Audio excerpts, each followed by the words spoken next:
हल्की हवा की सिसकियों के बीच अंधेरे से कहानी जन्म लेती है। कुछ जगह यादों से नहीं, आत्माओं से बनी होती है। रात की खामोशी में तेज रफ्तार कार, हेडलाइट्स की धार और एक सरप्राइज का वादा सोनिया को अनजान रास्ते पर ले जाता है। हाईवे से जंगल, नेटवर्क का खत्म होना, जीपीएस की ठंडी आवाज और अचानक अपने आप चलने वाला बच्चों का गाना, सब कुछ डर को धीरे धीरे जिंदा कर देता है। डिस्टॉर्ट होती धुन के साथ हेडलाइट्स में खड़ी एक औरत, चीख, ब्रेक और फिर सन्नाटा। होश आता है तो टूटी कार, बेहोश आकाश और सवालों से भरी रात। कट टू शेरगर रिसोर्ट, जहां सरप्राइज सुकून नहीं, पुराना जख्म बनकर लौटता है। 10 साल पहले खोए भाई की यादें सोनिया को तोड़ देती है। तभी हवा तेज होती है और रिसोर्ट के बाहर खड़ा एक बूढ़ा आदमी गूंजती आवाज में कहता है, 10 साल से तुम्हारा इंतजार था बेटा।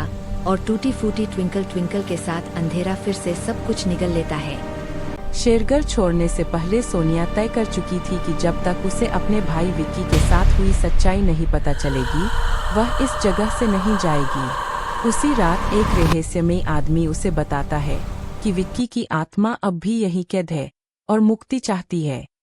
अपने डर से लड़ते हुए सोनिया अपनी बंद यादों का दरवाजा खोलती है और उसे याद आता है कि 10 साल पहले माया उन्हें एक भयानक घर में ले गई थी, जहां अनामिका नाम की औरत की आत्मा बच्चों को कैद करती थी। उस रात बच्चों को बचाने के लिए विक्की ने खुद को उस घर में बंद कर लिया और वही उसकी मौत हो गई और उसी सदमे ने सोनिया की यादें छीन लीं।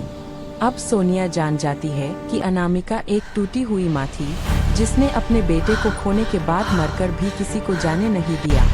अजय, अनामिका का बेटा, माँ से विनती करता है और बच्चों के कंकाल जलाए जाते हैं, जिससे सभी आत्माओं को मुक्ति मिलती है। आखिरकार विक्की की आत्मा शांति से सोनिया को अलविदा कहती है, लेकिन शेरगर एक बार फिर खामोश हो जाता है, जैसे यह जगह अब भी अपनी अगली कहानी का इंतजार कर रही हो।